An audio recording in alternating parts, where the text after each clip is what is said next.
akin. Dito yung boy sa akin.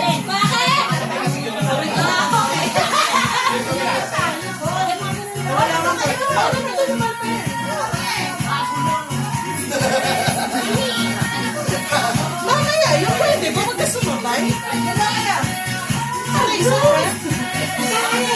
Isa pa? Boy or girl? Digit niya na. Ay, digit pa. Wala pa digit-digit na kayo.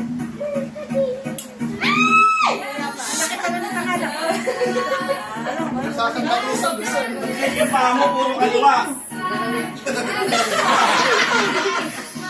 Patanggal mo ng pagkain, patakpan.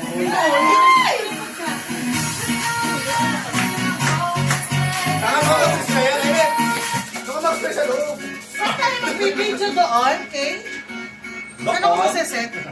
Hi, Tisra. Konyo.